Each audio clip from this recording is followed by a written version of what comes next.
Beaucoup de traders tracent Fibonacci sur les graphiques sans vraiment savoir comment l'utiliser. Dans cette vidéo, je vais vous montrer comment identifier des zones de retracement à fort potentiel avec l'outil de retracement de Fibonacci. Voilà. D'abord, qu'est-ce que c'est que Fibonacci? Le retracement de Fibonacci, c'est un outil d'analyse technique que beaucoup de traders d'ailleurs utilisent pour identifier des niveaux où le prix peut revenir, rebondir et continuer sa tendance. Voilà. Donc, comment le tracer? Donc, l'outil se retrouve à ce niveau-là. Donc, sur l'outil de grand et Fibonacci, vous cliquez dessus. Sur l'option là, c'est présent juste en haut. Et puis, vous cliquez sur la petite étoile là pour l'ajouter à vos favoris si vous le souhaitez.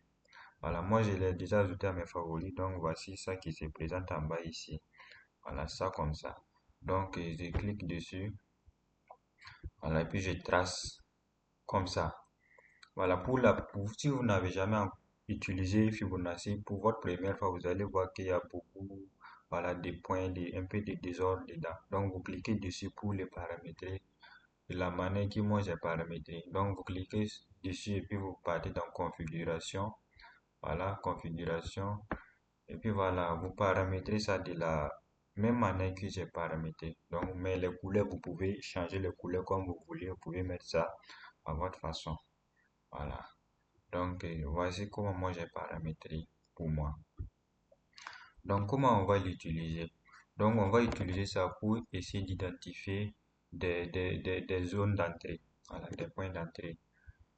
Donc, d'abord, pour pouvoir utiliser l'outil de Fibonacci, il faut d'abord identifier la tendance du marché. Voilà, il faut d'abord identifier la tendance. Donc, je suis sur le marché de l'or ZOUS2. Donc, nous sommes dans une tendance baissière, voilà, depuis quelques temps. Donc, le marché de l'or est baissier.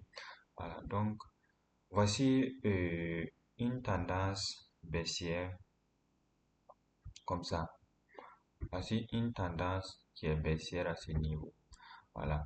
Comment le prix a fait? Le prix a fait d'abord un point haut, a marqué un point bas ici, puis a fait un petit point haut et puis un point bas à ce niveau-là. Voilà, bon. Avec les gens qui utilisent les structures du marché, bon, j'avais déjà expliqué les structures du marché, donc vous pouvez regarder dans mes précédentes vidéos pour essayer de comprendre les structures du marché. Sinon, on peut également utiliser les structures du marché pour pouvoir identifier des points hauts et des points bas. Parce que savoir identifier les points hauts et les points bas, c'est très crucial pour pouvoir utiliser efficacement cet outil de Fibonacci. Voilà. Donc, ainsi, un point haut ici que le marché a fait, il a fait un point bas, il a fait une petite correction, faire un petit point haut à ce niveau-là. Vous voyez, c'est un petit point haut à ce niveau. Voilà, et puis a fait un point bas. C'est ce point haut qui a donné ce point bas-là.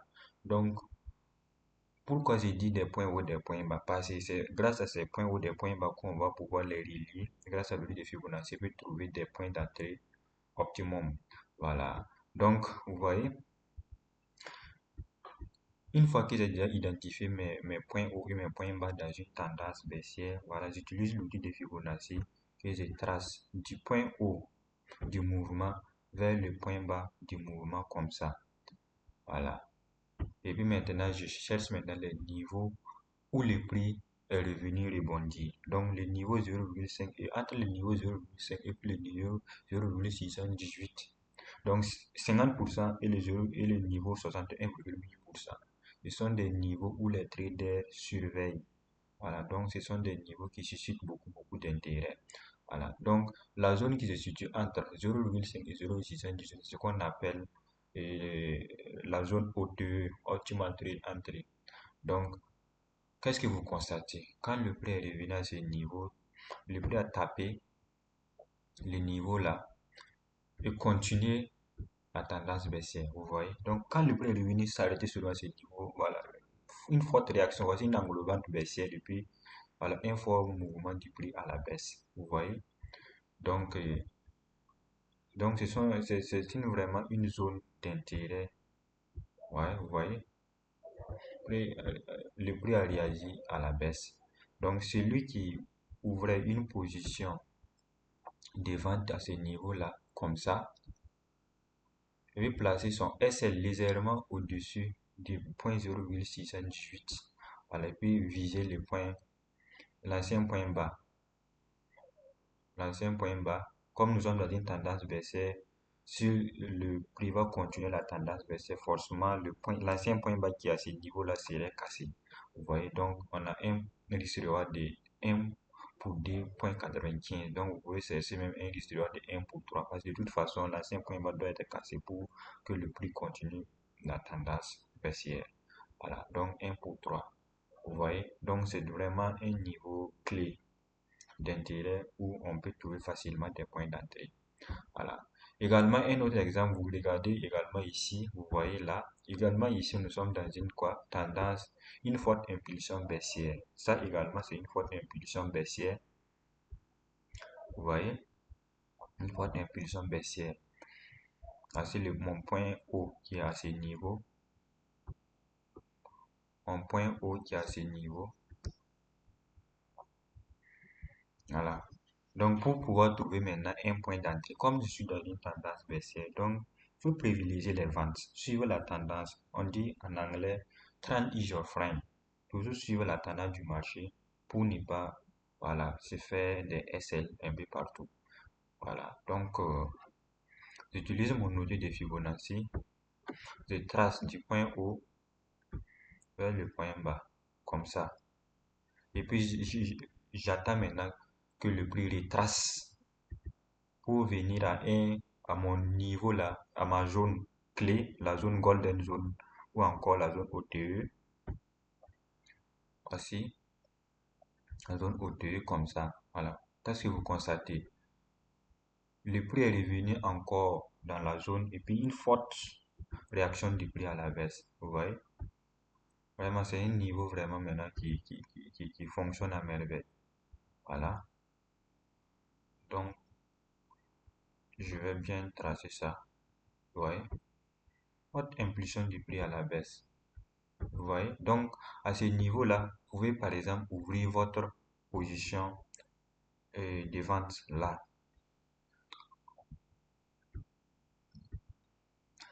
comme ça. Donc, soit vous placez un seul limite à ce niveau, un autre limite quand le prix arrive au point 0,618, votre prix s'exécute automatiquement. Ou si vous voulez attendre et puis regarder comment et attendre et puis voilà, chercher des confirmations. Ça serait simple aussi. Vous pouvez attendre quand le prix est à ce niveau, vous attendez à travers l'étude des bougies, vous regardez c'est quoi qui va se former. C'est une englobante baissière ou bien ce sont des marteaux qui vont se former.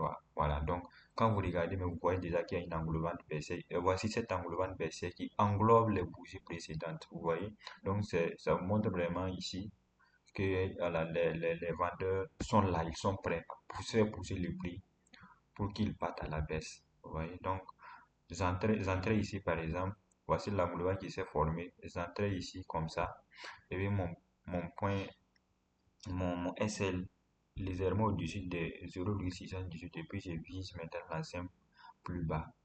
Voilà, voici l'ancien plus bas ici. Donc, de toute façon, comme je suis dans une tendance baissière, le prix va casser l'ancien plus bas. Voilà, et puis qu'est-ce que ça fait maintenant? Je vois que j'ai un ratio risque-récompense de 1 pour 3,49. Vous voyez, donc c'est vraiment une zone voilà, clé. Mais pour que ça fonctionne, il faut que vous identifiez clairement vos points bas, vos points hauts et vos points bas dans une tendance baissière ou bien dans une tendance haussière. Si vous êtes dans une tendance haussière, il faut que vous identifiez le point bas et le point haut et puis tracer votre outil de Fibonacci. Donc, sur une tendance baissière comme ici par exemple, vous voyez que quand le prix est revenu, la zone OTE a servi de résistance et le prix est reparti à la baisse. Donc, dans une tendance haussière, le prix peut revenir à la zone OTE, mais la zone OTE ne va pas servir de résistance, mais plutôt de support pour que le prix puisse venir taper et repartir à la hausse. Vous voyez? Voilà, donc c'est ce que l'outil de Fibonacci voilà, permet aux traders de trouver des points d'entrée vraiment qui sont efficaces, voilà, pour pouvoir entrer en position. Mais ne jamais utiliser Fibonacci seul. Il faut toujours l'associer à la tendance du marché pour pouvoir trouver des points d'entrée, voilà, qui sont vraiment efficaces. Voilà.